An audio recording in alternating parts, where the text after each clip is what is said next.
State machines are a way of modeling a system where the behavior of that system depends on the situation. In computer science theory, they use finite state machines, or finite automata, in a very precise way to support the theory of computability. That is not what I'm talking about. I'm talking about using state machines to describe the behavior of computing systems. In this video, we'll look at some examples of state machines showing a wide range of where they can be applied and some variations on how they express the behavior of the system.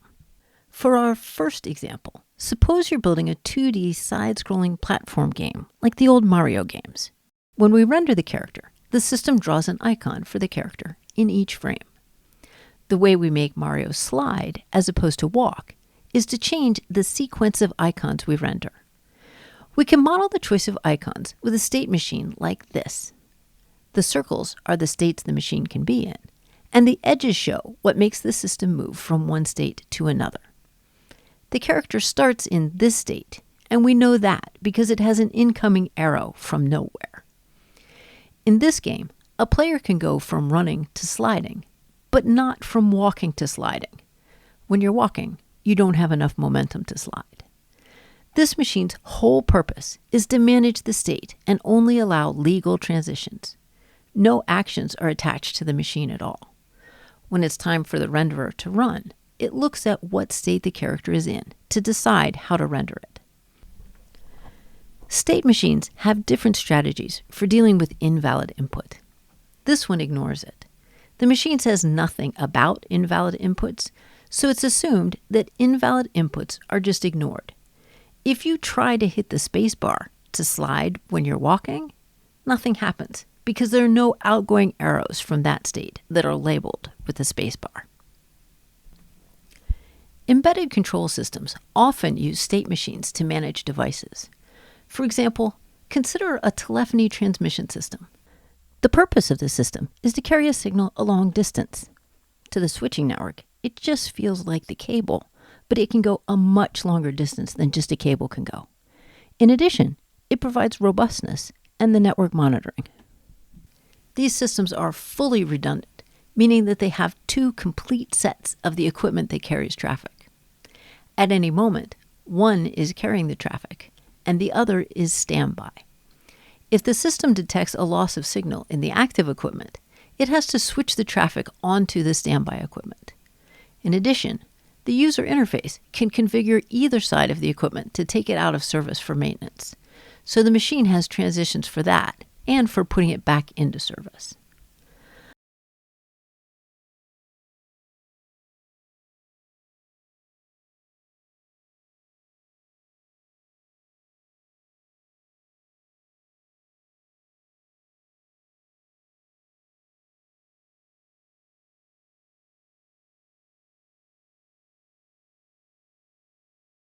Let's watch a couple of scenarios encoded in this machine. When new equipment is installed, it starts in this state. Again, that's because there's an incoming arrow from nowhere. When the user configures it into service, it goes into standby mode.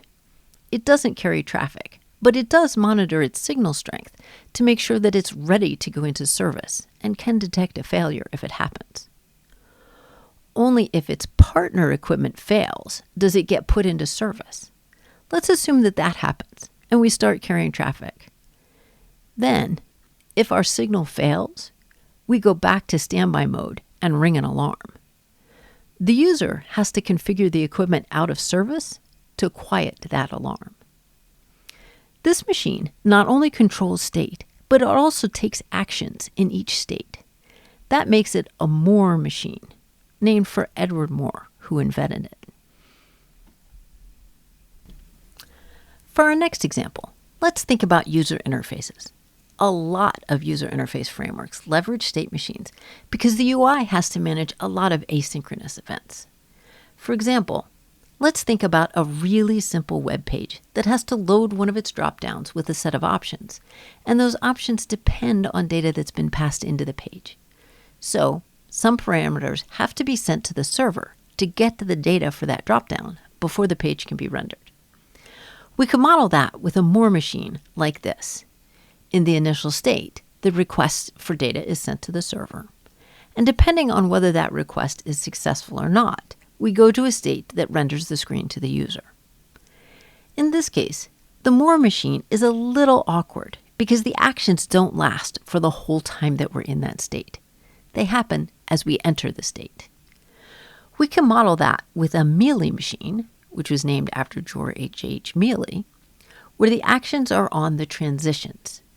Each transition is labeled with the event that causes the transition and the action attached to that transition separated by a slash.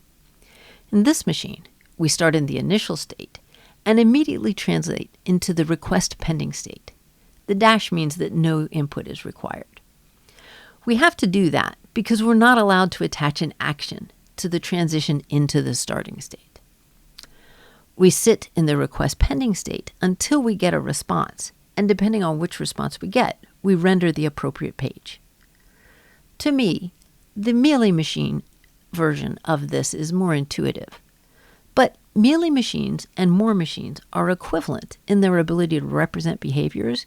Anything you can represent with one, you can represent with the other. So you should pick the one that makes most sense for what you're building. For our last example, let's use a state machine to parse a string that contains the text of a real number to figure out what number it represents. This is the state machine that has been used for the atof function in C. Technically, this is a Harell state chart machine. Harell machines can be either Mealy or Moore machines, and in fact can be both at the same time. You can attach actions to transitions and to states. Harell machines also have some other additional features. This one is using Harell's ability to attach variables to the machine. C is the current character that we're parsing. S is keeping track of the sign of the number.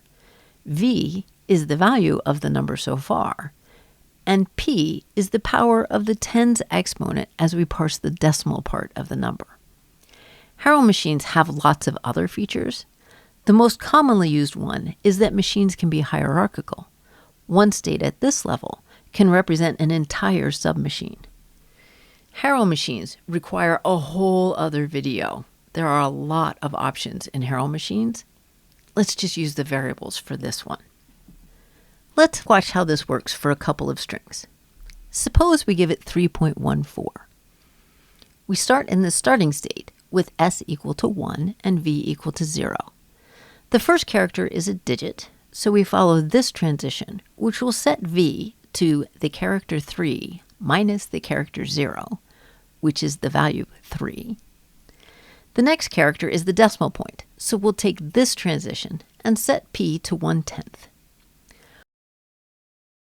When we see the 1, we'll follow this transition back to the same state. Along the way, we set v to v plus p times the value represented by the character 1.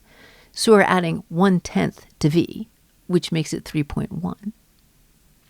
We also divide p by 10, so it's now 1/100th. The next character is 4, so we follow the same transition. We will add 1/100th times 4 to v, making it 3 and 14/100ths, and set p to 1/1000th. The next character will be the string's null terminator, so we follow this transition. Since s is 1, we return 3 and 14/100ths. Perfect. What happens if we give it a negative number? Let's give it -42. We start in the start state with s equal to 1 and v equal to 0. The first thing we see is the negative sign, so we follow this transition, which makes s be -1. The next character is 4, so we follow this transition, which will multiply v by 10, getting 0, and then add the value of the character 4, so v will become 4. The next character we see is 2, so we follow the same transition. V will become 4 times 10, so that's moving the part that we already parsed one position to the left, and then add 2, giving us 42. Then we see the null terminator, So we return -1 times 42, which is -42. Also perfect. So what's happening here is that this state is parsing the integer part of the number, moving what we've seen to the left each time we see a new digit. We keep doing that until we see the decimal point. Then this state is parsing the fractional part of the number, using p to make each subsequent character add the right amount to v.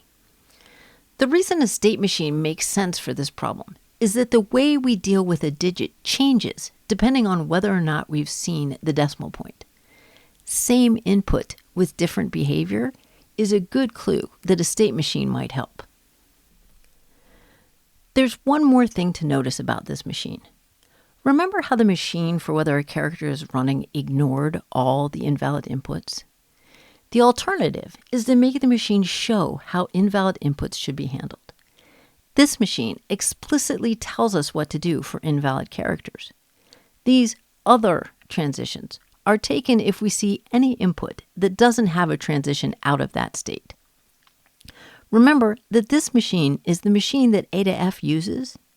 The definition of atof says that it will return 0 if you give it an invalid string. That's what all of these transitions are doing.